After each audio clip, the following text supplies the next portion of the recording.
This is a very good question, because many times these conditions are mixed up because they are quite similar, but they are different on the same time. And but the treatment again will depend on the diagnosis, because the treatment is different for them. Let's define them first. The vulvodynia is a persistent, unexplained pain in the vulva, which can be provoked or unprovoked. It can be constant or triggered by touch, intercourse, tampon insertion.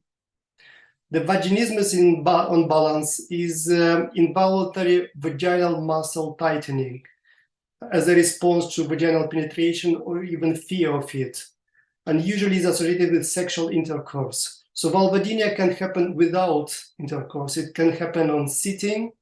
It can happen just with a tampon insertion. And vaginismus usually is inside of the vagina because it's related to the vaginal muscles. The big difference is that vulvodynia usually does not have an identifiable cause. So there are many other causes which are causing exactly similar symptoms. This could be like inflammatory disease of the vulva, like lichen planus or sclerosis. There could be infections like herpes or candida infection, some neurological conditions, nerve compression, some postnatal trauma, maybe some scar tissue is compressing nerve end and causing this pain, or hormonal deficiency in menopausal women, or lactation postnatally. So these are the identifiable causes which can be treated. Once you identify them, this is not a vulvodynia.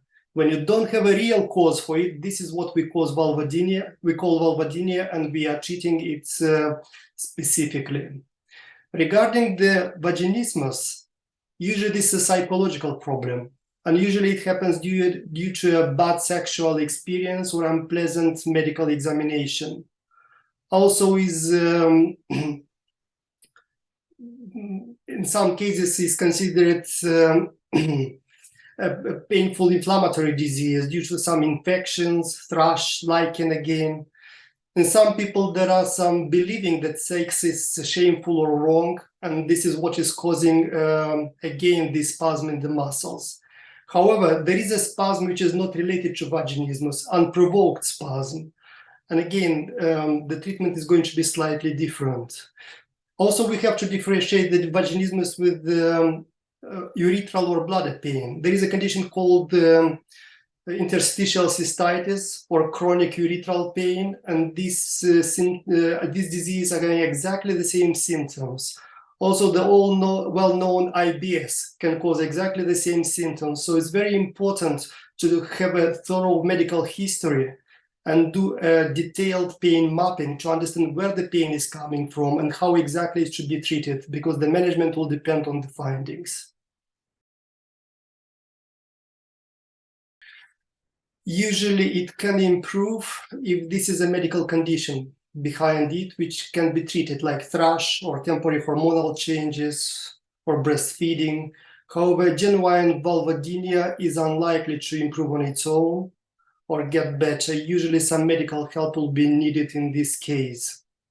The same applies to the vaginismus. Usually professional medical help is required, and the patient needs to seek help when they feel the problem is persistent and bothersome.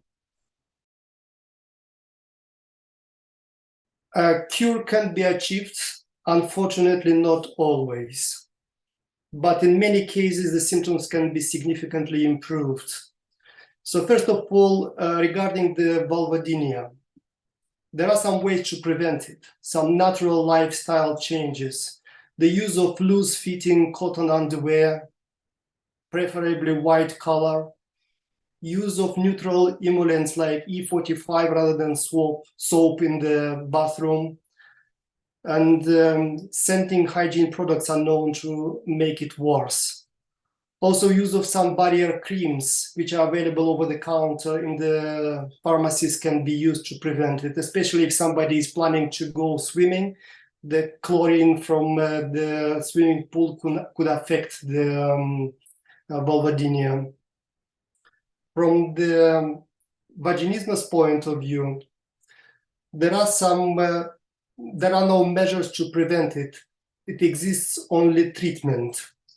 So for the vulvodynia, the treatment would be use of some local anesthetic gels like lidocaine, which are available in the pharmacy over the counter. Also, there are vaginal dilators. Many people are getting confused. They confuse the sex toys with the medical devices. Vaginal dilators, these are medical devices. They are silicone or metallic rods, which are coming in different sizes and should be used progressively with a larger size from week to week or from month to month.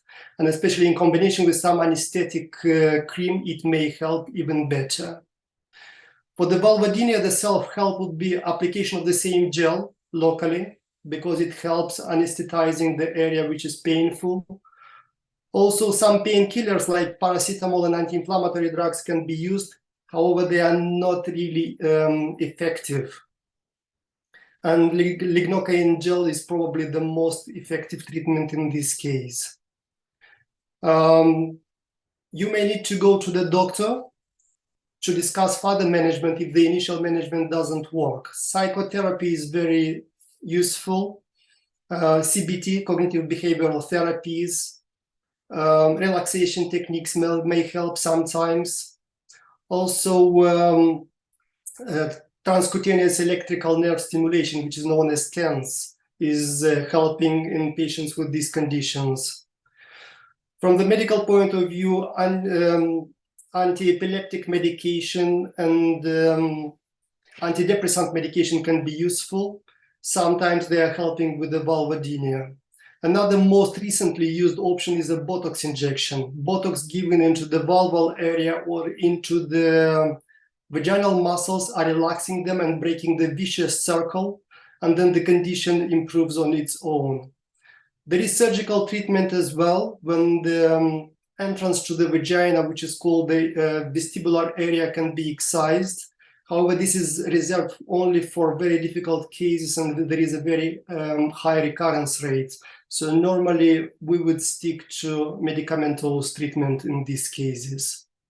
However, all the patients are to be seen, and maybe an identifiable cause can be found, and then a specific treatment can be offered.